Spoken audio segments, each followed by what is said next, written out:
It's a beautiful July day and we're back in the glorious landscape that is the Yorkshire Dales. We're in the little village of Hubberholme, just by the River Wharfe, waiting to go on a walk with the cellist, singer and environmental campaigner Sarah Smout, who comes from this area and takes the landscape and imbues it into her music.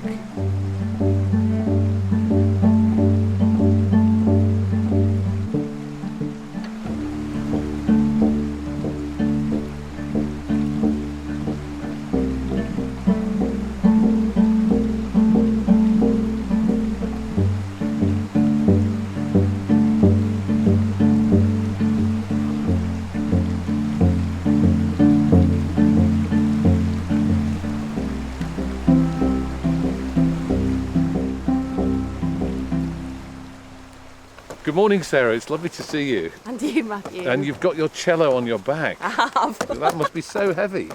Well, I feel like a tortoise. Do you often carry it on a walk? No. Especially for us, we're honoured. Yeah. And just tell us where we are. Okay, so we're actually in Hubberholme at the moment, which derives its name, I believe, from the Viking warrior Hubba. Yeah, and I've just been coming here since I was a kid.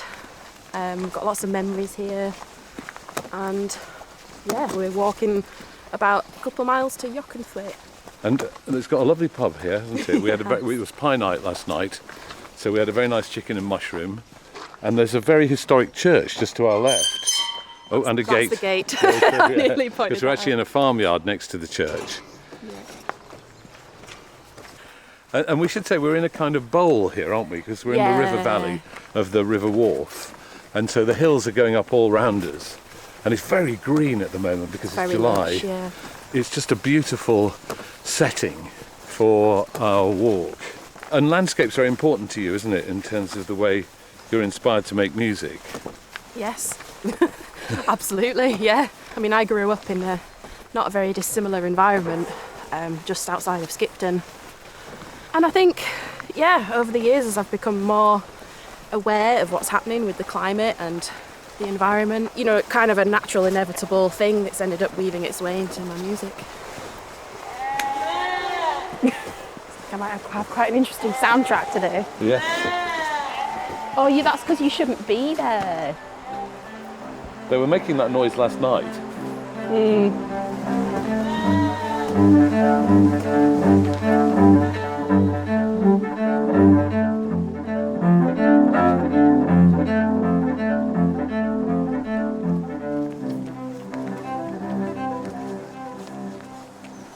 So it's lovely to see the river.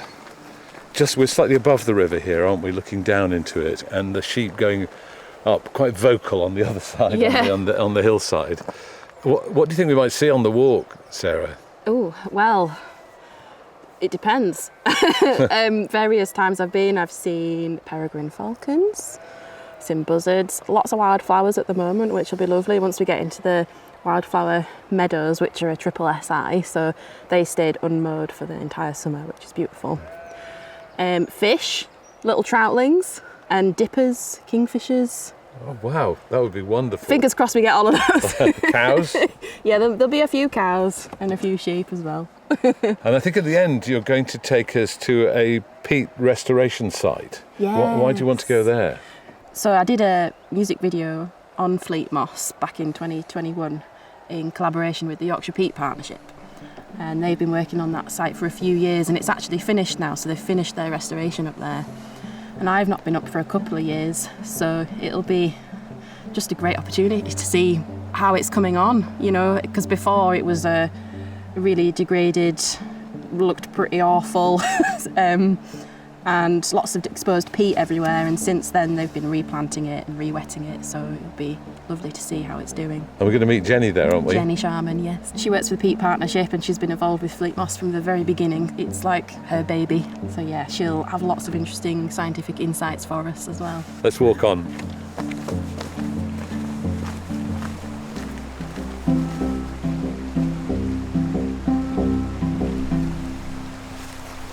So we're just coming to a beautiful field of wildflowers here, and there's a barn, a stone barn, rather picturesquely situated at the top of the hill, and some uneven stone steps going down towards the water. But there's a riot of buttercups and Clover. dandelions. What else can we see, Sarah? Well, there's a bit of clover here. It's just on its way over is the clover. Oh, there's some self-heal. We've been reflecting a lot on these podcasts on the need to take things slowly and look at what you're walking past, because it's quite easy to get engrossed in your conversation and trample on through without looking right or left or down or or indeed up at the birds. So it's important to pause and see things. Absolutely. I've been trying to get better at IDing my wildflowers. It's nice because it does slow you down and you see things that you wouldn't have otherwise seen.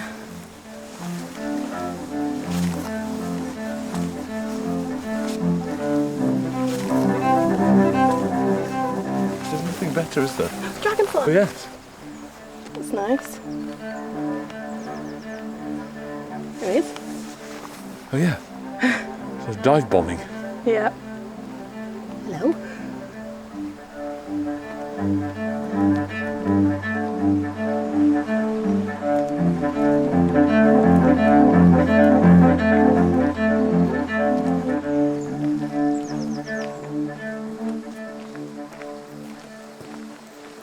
Now these are all orchids. That's incredible. That is incredible how many there are. Hundreds and hundreds of them. Yeah. I was here a month ago and there was probably about, well, nowhere near as many as this. So they've all just come out the last month. How beautiful. Yeah. And the hillside has got just this sort of sheen of purple. Yeah. That's amazing. I don't think I've seen this many in one place. I don't think I ever have either. And as we go further up, in a short while, there's a little bridge that goes over a limestone gill, which is where we often find a few fossils. Oh, really? Yeah. Oh, let's do some foraging. Absolutely. We were looking for the seashells in the rocks of the river. We were looking for the answers. We were looking for the future. Oh, be my mother, the older and wiser. Hold up the stones, let me mirror the patterns. Time in our hands, from a moment of chance is stolen for us until we go. Oh, be my mother. So this little bridge is over a tributary of the river, is it? Yes. Coming down the hill. This is a usually dry gill. It leads up to a little kind of pothole and eventually a caving system. I'm warning you that the bridge is quite narrow. I'm worried about the cello getting across. Do you think you'll be able to make it? I think we will, luckily, because it slants outwards. So let me hold your cello if you want to go down there and have a look for some fossils. I'll go down with that side, I think. Yeah. So on this big one, Oh yes, look, there's a mark. we've got some Yes. there and there and there. I mean, these look like maybe shellfish, but you get shellfish, corals and crinoids from the Carboniferous, I believe. You get coral here, do you? Yeah, because this was once a tropical seabed. It was a tropical seabed. What, here? Yeah. We're halfway up a hill. I know. That's remarkable to think of, isn't it? I know. But we're seeing the remains of what was here millions of years ago. About 360 million years ago. Right. That's like mind-boggling. How can anyone comprehend that? There you go. This has got loads of little things in. Look at that. I think that's, if it was in its proper form, it would look like a spider web, and that's a sea lily. And then all these other little sort of bits of coral, potentially. My goodness. Bit there. Lots of fragments. Just in one 3-inch long piece of rock, there's a number of different markings, aren't there? Yep. How wonderful. Yep. What is hidden in the wilding of a body that is grieving? Time will carry all the pain. Time will measure all the changing. I went looking for the ocean, breaking waves out at West Beach, breaking water through the ice sheet, Greenland singing with the snow geese.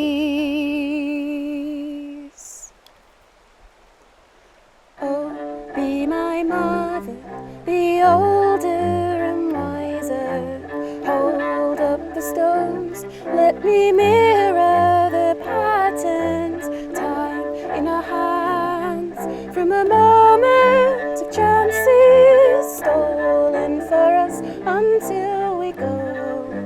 Oh, be my mother, all alone in my body, caught the eye of an eagle.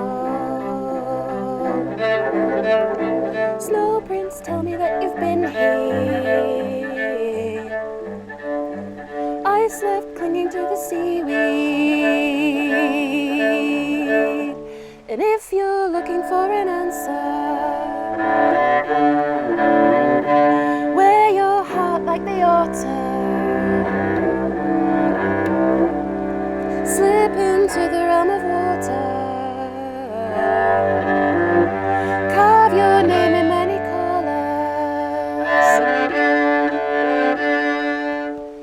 Oh, be my mother, the older and wiser, hold up the stones, let me mirror the patterns, time in our hands, from a moment of chances stolen for us until we go. Oh,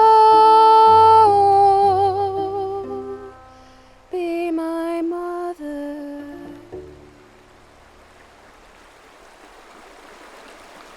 That was beautiful. Was that its first public performance? Yeah, absolutely. How does it feel to sing it here by the River Wharfe? Obviously slightly terrifying, because it always is the first time you sing a song outside of just yourself. But very special. It's where it was meant to be sung, I think, because that's where I began writing the first verse after the last time I'd been here. I feel like it was a song for the river. And it's interesting about your creative process and how a song comes from that initial inspiration. Is it a struggle for you, or is it something that you find often just comes naturally? I think sometimes it's a struggle.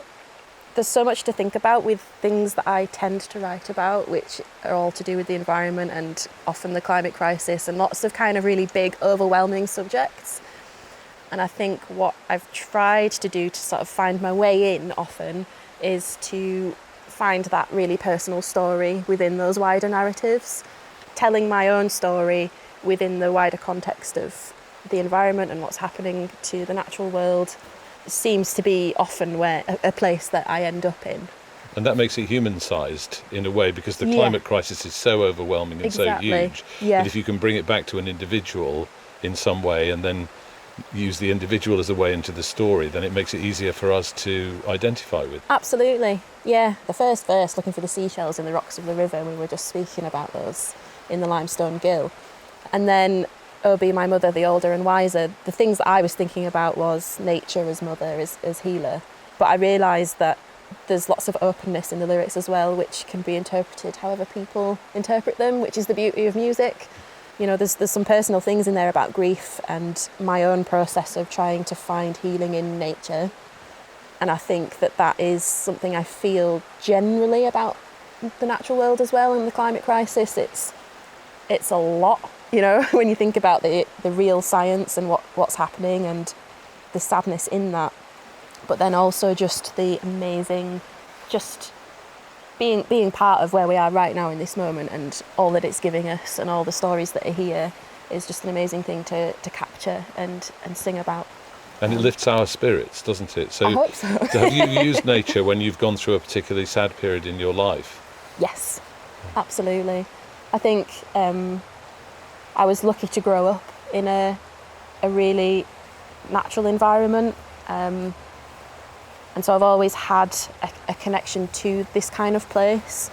And as I get older, I see that as a real benefit for lots of things, my mental health, my physical health, and just really knowing a place as well, returning to the same places again and again, and feeling a sense of individual connection to it. Yeah. So you get to know it in depth. Yes. Not just on a surface level, not just passing through. Yeah, absolutely. Yeah, I think getting to know a place in depth is something that really does help me personally, but also does inspire what I like to create as well in my music and my poetry. The life of a touring musician is very difficult nowadays for lots of reasons, and I often find myself sat at home thinking, is this really what I want to be doing? Because often you're going to a place and you're not really finding anything out about that place or connecting with the communities there, because you know the kind of traditional touring method doesn't allow that time for that to happen. So I've tried to do things in the past and continue to do gigs where the gigs are part of a kind of almost research and inquiry led process, in a way of finding out about that place, the people, what are the issues, what's the kind of mutual exchange that can happen between me and that place and its people. Can you give me an example of one that you've done like that? So I went to Iceland a few years ago. I went with a friend who's a singer called Sophie Ramsey, and we went to Iceland by boat via Orkney, Shetland and the Faroes. We took ferries between Orkney and the Faroes and Iceland, but between Shetland and the Faroes there's no service anymore, so we actually managed to hitch a ride on a very small yacht, which we thought was a great idea at the time. Turned out to be 36 hours of seasickness. Oh my goodness, was the weather really wild? Really, really rough. Even the skipper's family and the skipper himself was a little bit sick. So I felt less bad, because I'd never been seasick before. I thought I was quite seafaredy, which is the Shetland word for seaworthy. And so that was a series of gigs that you did touring by boat. Yeah. Slow touring, I suppose you might call it. Yeah, you could, yeah. Yeah, we did gigs on each island, but it was a very DIY process, and we set up the gigs ourselves, so we got to know the people who were putting the gig on and putting us up, and we had a Tascam with us, a Zoom recorder, and we recorded lots of interviews with people about their connection to these places and why they were there, because not all of them had been there for a long time. As you know, lots of these places, people tend to move there perhaps in their later years looking for peace and quiet, and lots of interesting stories from the people, but also lots of natural sounds as well, sea sounds, bird sounds, and we took in the local names, the dialect names for the flowers and the animals. And so that's the show that I've been doing in the last few years. So a lot of music came out of that process.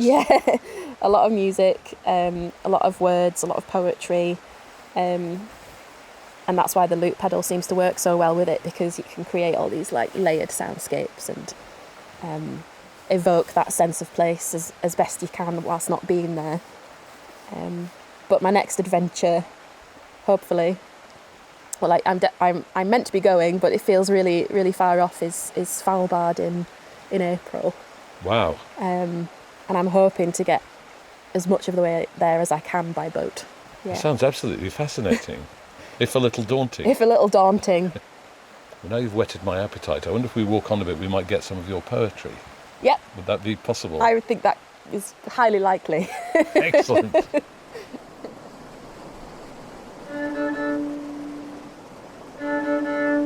Returning again and again to the river,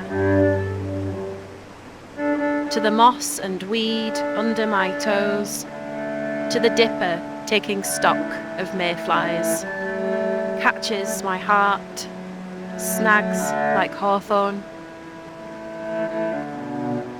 The creatures in the clay, layer upon layer of all that has happened. Sea, ice, fire and rock.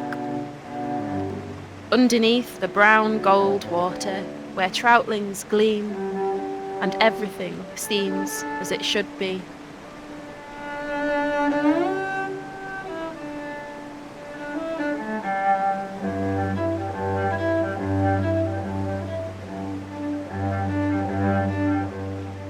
Layer upon layer, all our stories held in water and rock.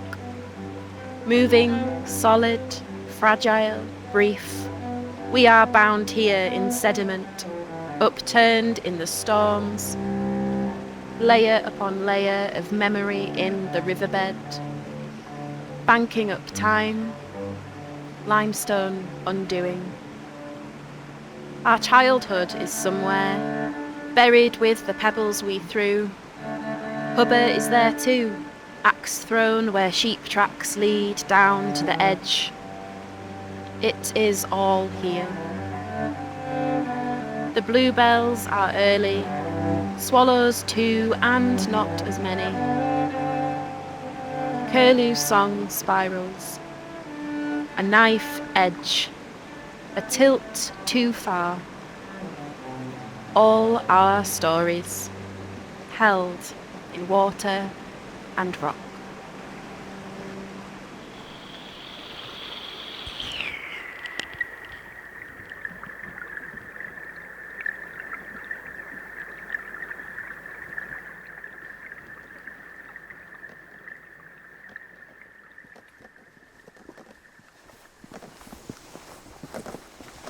So while we're walking along in the valley, we can see the hills going up with the sunlight and the cloud shapes moving across them. This part of the path is a combination of fern and then pale yellow meadowsweet, just stretching away to our right. And the river changes as we walk along, because here it's moving much more slowly, but it looks deeper. It is deeper and darker, and there's a kind of little flecks of foam on the surface of it. And it's quite wide here, isn't it? Quite broad. It is, yeah. Oh, fish just jumped. I love that kind of smell you get on this bit of path next to the river, kind of mossy, damp river smell.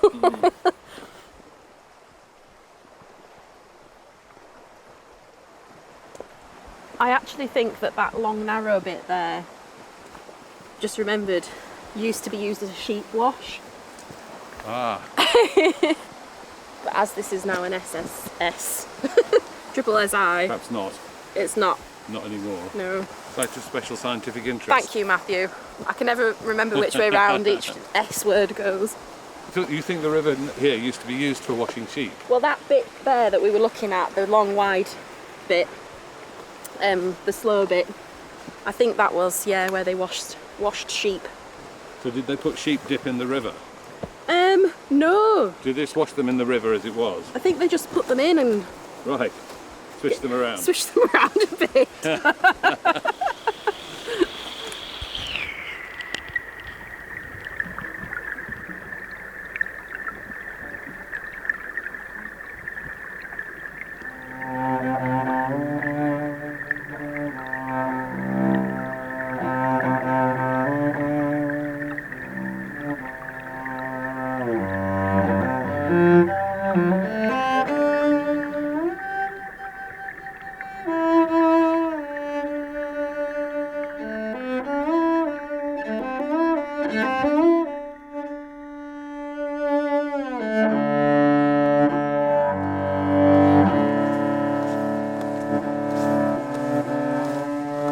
So do you often improvise in the landscape?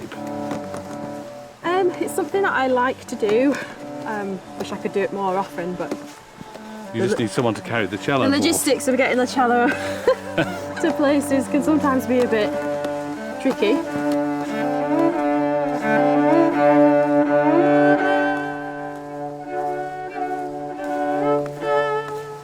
One of the other pieces of work I did with Yorkshire Peat Partnership was a commissioned soundscape poem, again up at Fleet Moss. That was about midway through its restoration. I was working alongside a visual artist, so she was drawing pictures of the peatland and kind of zooming in on some of the beautiful mosses and sundews that grow on healthy peat bogs. And I went up there and took some field recordings, and what was really evident was the skylarks, and I listened to their song and just found it so mesmerising, and learnt a little bit more about it and how they don't repeat a single syllable, and they carry on singing as they go up and up and up, sometimes up to 1,000 feet in the air before a plunging descent back down to the ground. And so I thought, well, that's all I need, isn't it, for my musical direction? Take the lead from the skylarks.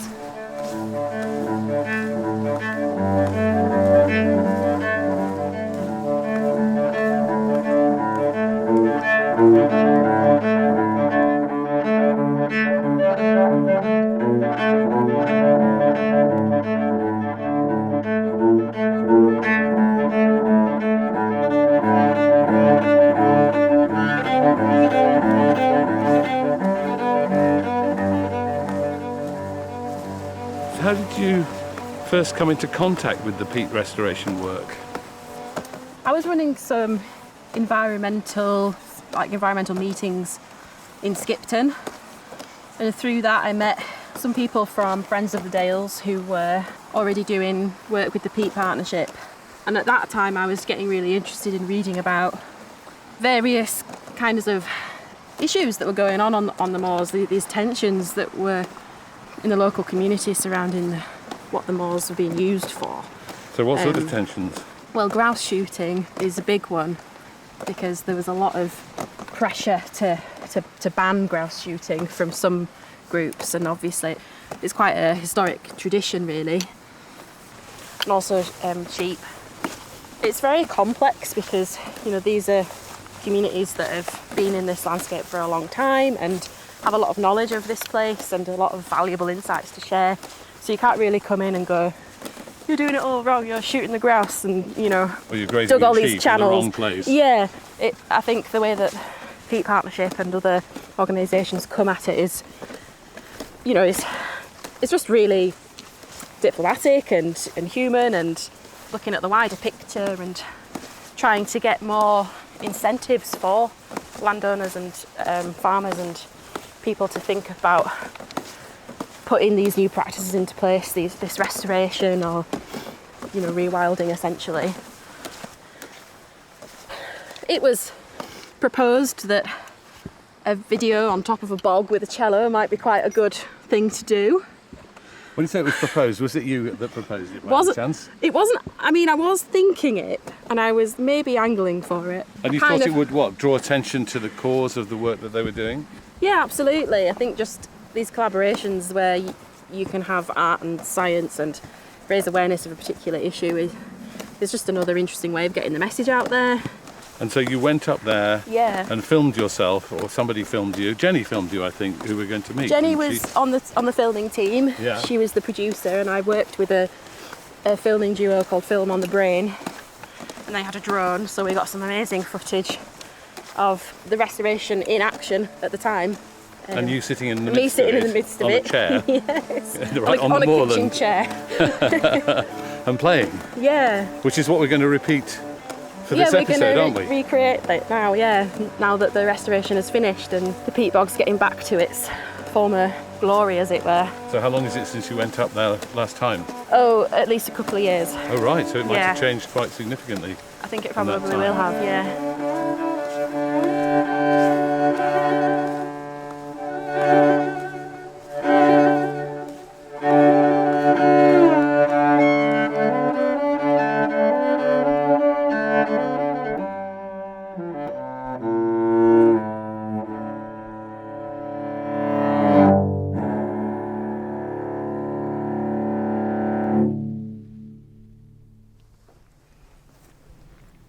Well, now you brought us right onto the top, from the river valley.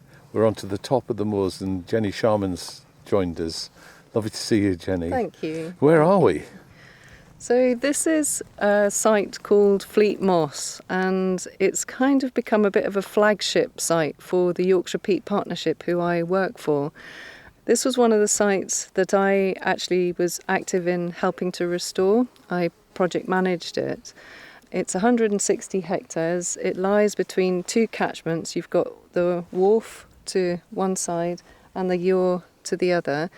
So it's a very, very important site in that all of the runoff that comes from this site goes into those two catchments and impacts it. So in terms of keeping the peat up here rather than in the rivers, it's quite important. And why is it important to restore the peat here?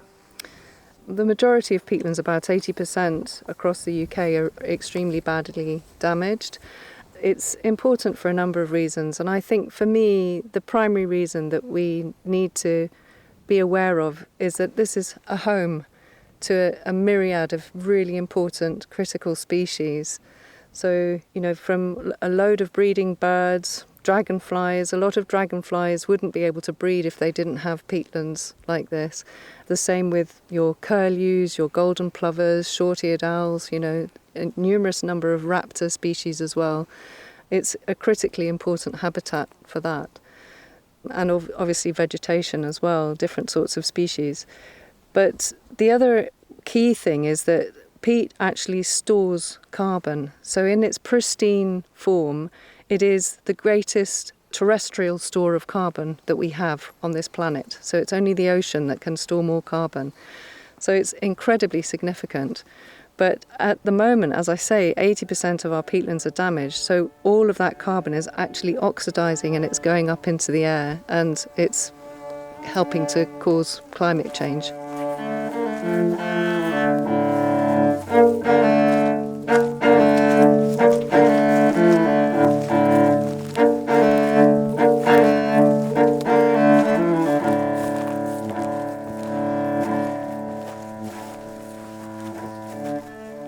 So if you look out here, as far as the sort of first brow of the hill as it starts to dip down, when I first came and stood here and looked at this landscape, it was black. It was moving peat. There was so much erosion. It was just absolutely astonishing. And back then, it was so bleak and desolate that we nicknamed it the Somme, because it was just, it was shocking. Devastation. It was shocking and hurtful, really, to see.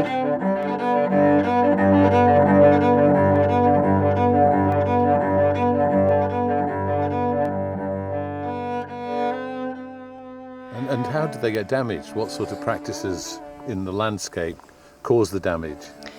In Yorkshire, the main reasons are drainage and fire. Post-World War II, there was a big drive to get as much agriculture going as possible in the UK, and the moorlands were one of the sort of areas that people looked at to try and get more sheep up here. But because it was so boggy, they had to drain it. And thousands of kilometres of what are known as grips, which are effectively ditches, were put in across the landscape, and there are several out here on Fleet Moss. And they did exactly what they said on the tin, and they drained it. And that immediately means that the vegetation can't survive, and everything, that the whole ecosystem crashes, basically. So we could get loads more sheep up here, but the sheep themselves then do a lot of damage. So as well as the drainage, it's the little mouths and hooves, eating and tearing up the land that actually creates a hell of a lot of damage.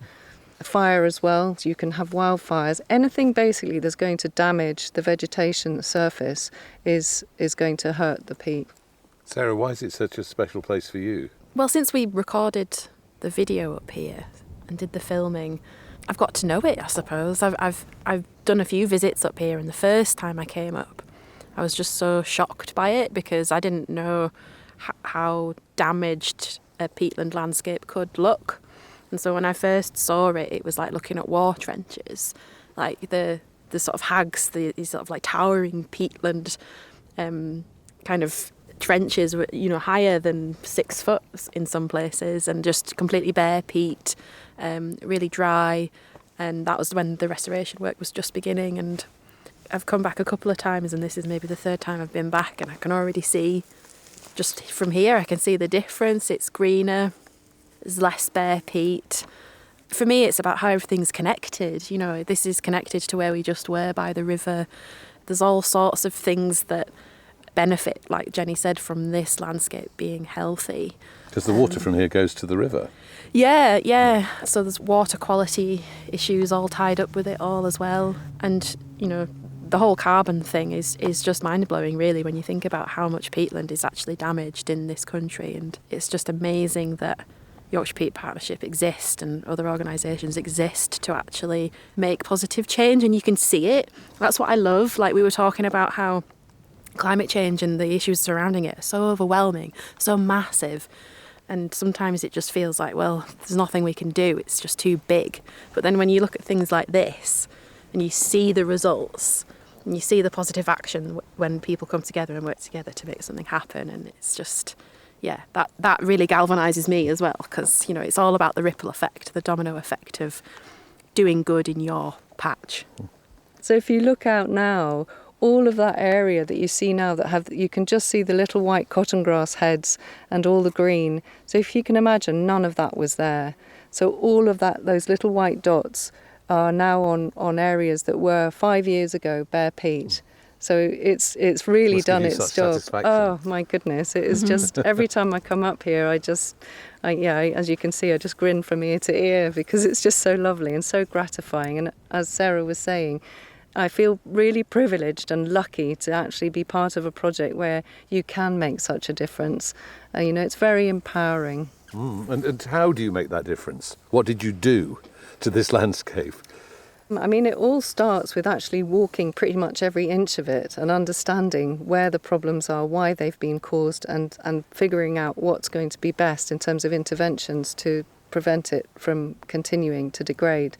So there's an awful lot of different interventions here.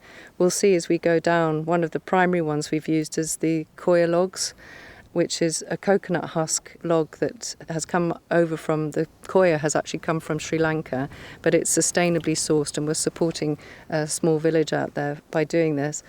But that actually holds back the water. It slows the flow of water and actually allows the vegetation to return. It also stops the sediment from washing away into the rivers, as Sarah says. That's a great pollutant. And it's instant. So as soon as they're in, you can see the difference. It just instantly slows that water. And within a year, you start having the cotton grasses and the sphagnums and all of those beautiful species coming back. But there's lots of other interventions. You have timber dams, stone dams. We have great big diggers that come up here and do all the reprofiling. So Sarah was mentioning about hags. You can just see some of these black edges here. And they are hags that we couldn't get to with the digger.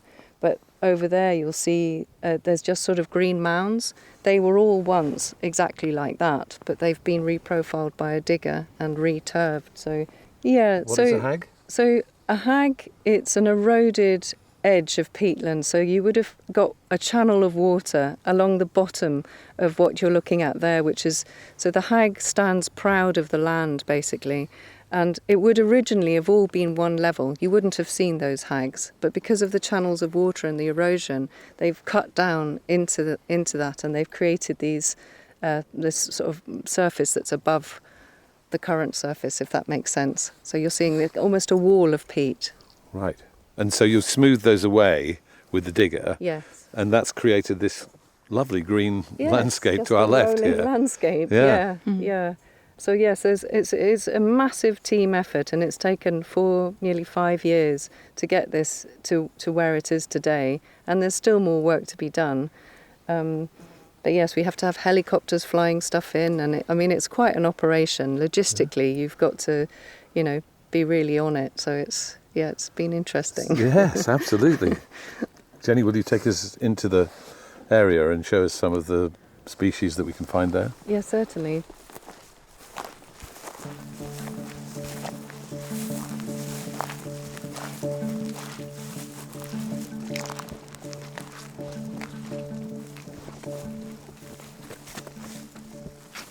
So what can we see here, Jenny, on the ground here? So this is Swagnum, and this is essentially the building block of peat.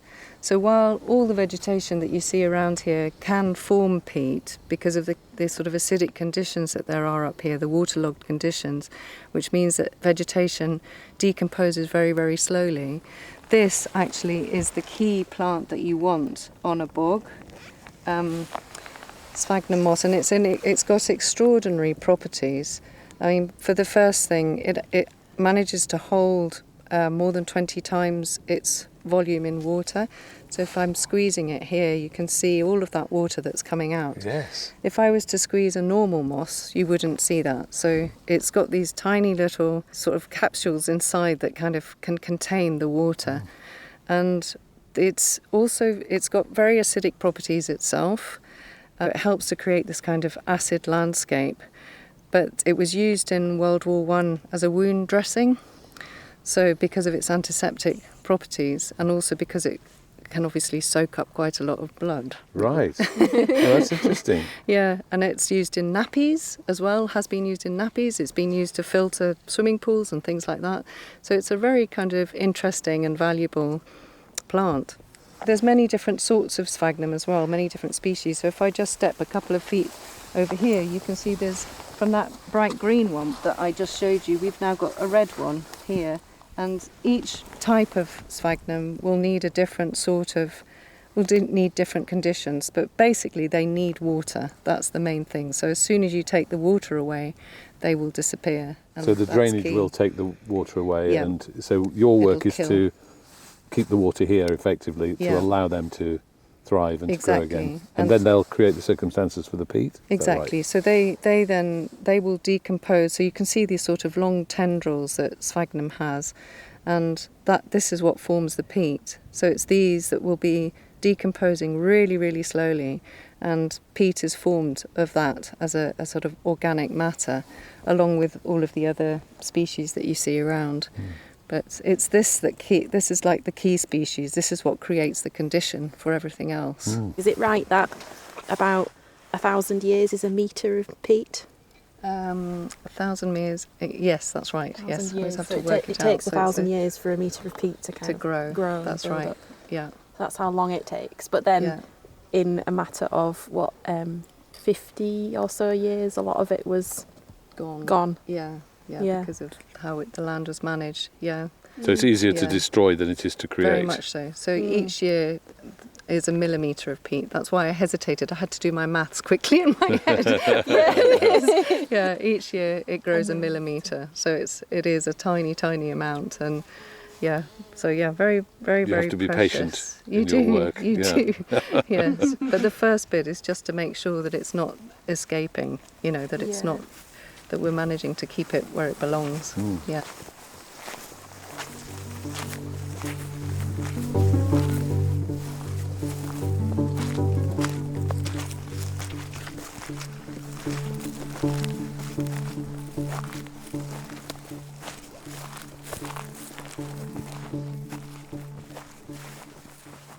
I'm just bringing you now to a little spot that is got a lot of significance in that what you see here, these little red and yellow plants, this is Sundu. So it's a carnivorous plant, and if you look very, very closely, you will actually see little unfortunate insects that have been trapped by the kind of sticky goo that's inside the sundew. Yes, I can see one in there. Yeah. So this is So it eats insects. It eats insects. Yeah. There's not enough kind of nutrients that come from anywhere else, so that's how it gets its nutrients, is through clobbering insects. But it's a very kind of significant plant in terms of peatlands. You don't see it on a very, very damaged bog, so the fact that we've actually got a proliferation of it here is really nice, that it's beginning to respond really well to the new conditions that it's finding. And then it's surrounded by sphagnum as well, so, and these are tormentil, yeah, and your cotton grasses. So a lot of bog species all in this one little patch. think I remember you bringing me here before in search of like a single sundew. Yeah, I know. And now there's And like, now it's like I know. a whole bed of Yeah. sundews. I know.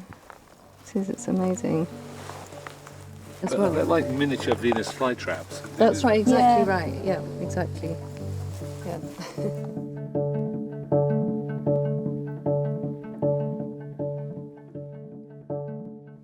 I think that's been the biggest lesson that I've learnt from these sites, is that if you get it right in terms of the ingredients that nature needs, it responds immediately and beautifully. And yeah, it's a fantastic reward. Can I ask you, Jenny, about the role of music in all of this? It was felt that this would be a fantastic way of actually communicating to a new group of people about peatlands.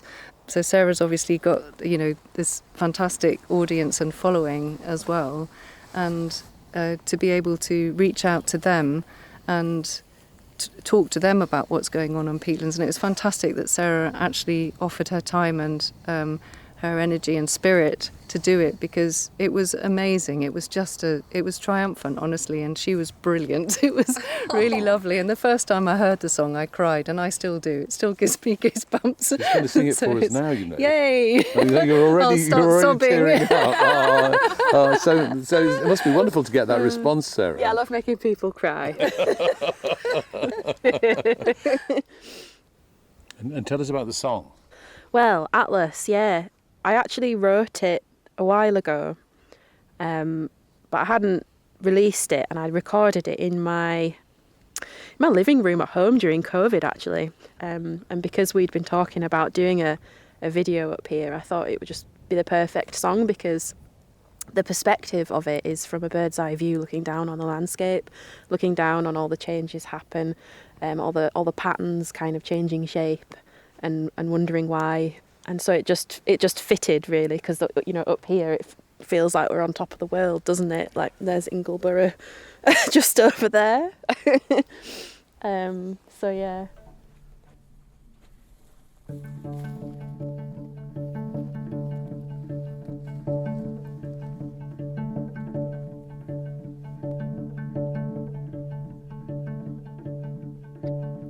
So many miles to go, I'm on the ocean road, and I'm not alone for the journey. So many wings take flight, as we are told by time, we are shadows to clouds and the springtime sun. I've seen it all from up here in my atlas in the sky. I've seen it all from up here, where the mountains don't reach high.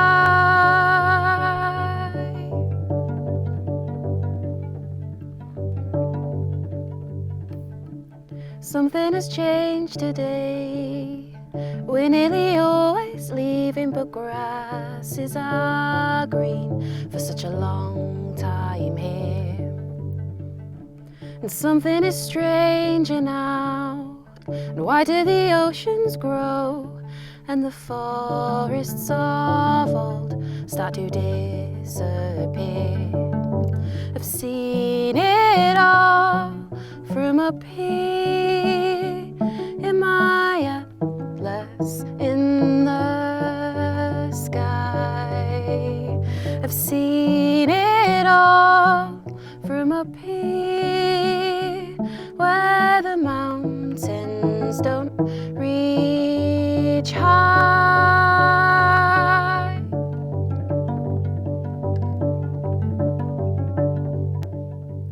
Do you change your patterns just to feel the journey? You think you're missing another day. We'll follow underneath my wing, and I will hold the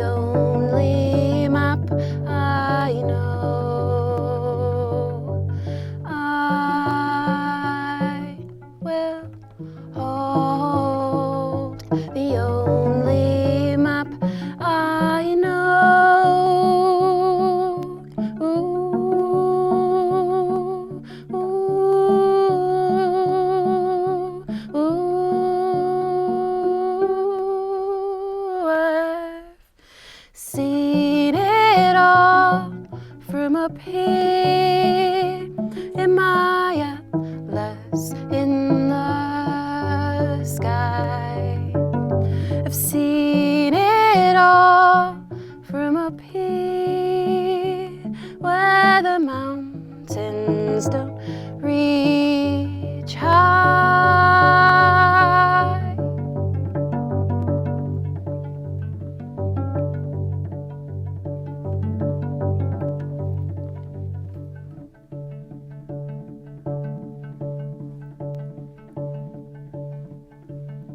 I might be alone, I might be alone today, but I'm already bound for the journey.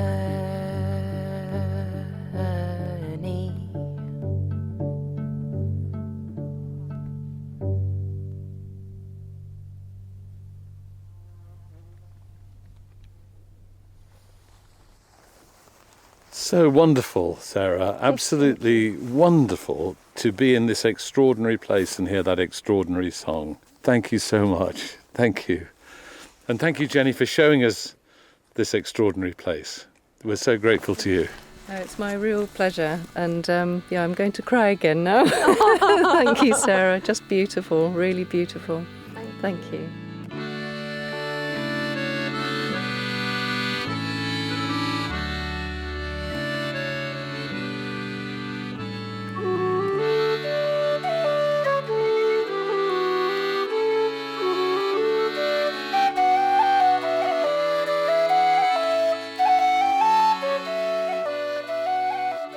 We really hope you enjoyed this episode of Folk on Foot as much as we enjoyed making it. There are over 60 episodes of Folk on Foot for you to explore, featuring amazing artists like Eliza Carthy, Johnny Flynn, The Unthanks, Corrine Polwood, Chris Drever, Sandra Kerr, Catherine Tickell, and many, many more.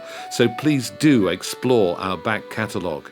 And if you like what we do, we really need your support to keep going. You can become a member and get great rewards, or you can simply buy us a coffee. To do either, and to sign up for our ad-free version, just go to folkonfoot.com/support us. Every penny we get goes back into making more episodes, so please do support us if you can.